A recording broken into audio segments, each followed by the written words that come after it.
we have Beneil Dariush versus Arman Tsarukyan.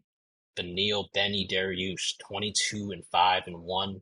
He is 4-1 his last five, coming off of that kind of KO loss to Charles, the Illuminated Charles Oliveira. He's fighting against Arman Tsarukyan, 20-3, 4-1 in his last five. Coming off of that kind of a KO ground and pound against Joaquim Silva, who's actually fighting Clay Guida. Um, Beneil is going to be the older fighter here at 34 years old compared to Arman's 27 years old. He's also going to be the taller fighter as well, but their reach is actually pretty similar. Odds for this fight right now. So, man, so Arman Tsarukyan is now minus 260, and he opened up at a minus 175. Yeah, I mean, I get more and more surprised as I see these odds sometimes about Arman Tsarukyan. I'll let you go ahead and kind of open up this breakdown, this fight. What do you think about the main event here between Beneil and Arman? I think this is an interesting fight for sure. And I'm pretty surprised by the line movement. But I guess, it is, I can understand it. Um, I so I feel like it would be unwise for either fighter to shoot for takedowns here. Because I don't think either fighter is going to be able to get the takedown. Um, I know in Armin's fight against Gamrot, he won the first two rounds, but then he was getting taken down by Gamrot in the last three rounds. And it was just like Armin was winning, the stand-up exchanges, especially with his leg kicks. They're pretty devastating. He's able to throw that out, like whip it out pretty um, lightning quick. So he has very like nice body kick. Um, but yeah, this fight is tough because I don't think Armin's going to be able to get Beneil down. I don't think Beneil's going to be able to get Armin down. Mhm. Well, I feel like the fight's going to stay on its feet. Um, and yeah, I don't know. It's a tough fight for me to call. I don't really have a side here. Curious to hear what you're thinking. Yeah, I actually have similar thoughts, man. I mean, this is going to be just an intriguing matchup, like you mentioned, just because I also don't see either guy getting taken down too much, just because they're both such.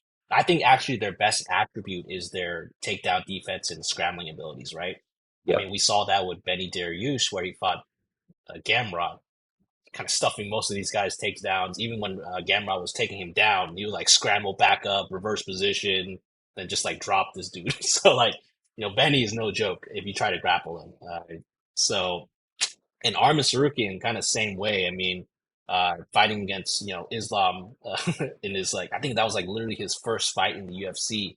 He kind of showed his own. I mean, that was the fight of the night. It was a kind of a close decision, if you will, even though he got 30-27. Like he more than showed out in that fight. He stuffed five of Islam's takedowns. I think that he does have some good skill set on the ground, like you mentioned. This fight is going to be mainly on the feet, though. So the only negative that I see that for is going to be Dariush's durability. We need to talk about this guy's durability, right? Because let's just talk about some of his losses. So he lost against Edson Barbosa with that knee. I don't know you guys remember that, but that was like a highlight knee, and he just got fucking knocked out like easy. He also got knocked out by Alexander Hernandez in the first round, where this dude just bull rushed him, and he just got knocked out and dropped. The last fight that he had against Charles Oliveira, I'm just like kind of hitting, like, I'm kind of beating myself up for not seeing that. I mean, I know you saw that, but Charles, I don't know why Charles is an underdog. Just looking at it now, because like Charles Oliveira is such a dangerous guy, right? And fighting a guy like Benny Dariush, who has been having a suspect chin throughout his career, uh, yeah, that just was not a good recipe. Now, he's not going to have to deal with that kind of as much danger on the feet, because the Armor Sarukian, I don't think he's that good of a striker, although he's going to be the younger guy here, and I feel like he's going to have better durability. So right now, I'm picking Armin. I'm leaning Armin right now.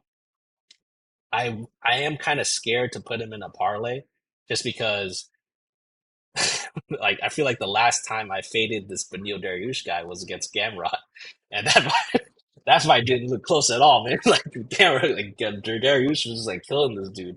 So I feel like if he follows that game plan of trying to wrestle Dariush, right, instead of just trying to strike with him, I feel like he could be in for a rude awakening for Arman Tsarukyan, I would say. So I think Armin's going to be smart enough, though. I feel like he's going to try to strike with Darius and try to chin this guy just because he's been knocked out before. And Armin, the one thing that we can say about him, though, is that I don't think he's been knocked out right yet. So, like, a one knockout loss actually was in his second fight ever. So that was like 8 years ago. He's probably Yeah. developed a much more well rounded game since then. So just because of the age and durability, give me Armin Sarukian, but I'm probably going to hold off on playing him as a parlay right now, just because I mean minus 260. That was around the same price that Mateusz Gamrot was against Beneil Dariush, and that's giving me some flashbacks. So probably passing that right now. Yeah. Well, what do you think about the fight now? After I said, No, yeah, no, you made a good point. Like Dariush's chin is definitely suspect, man. Like it's yeah, yeah. So I don't know. It is, but the odds, like it's yeah, surprising that exactly, it blew up like that. Um, exactly. yeah, we'll see what happens. Yeah, for sure. Yeah, we'll definitely see.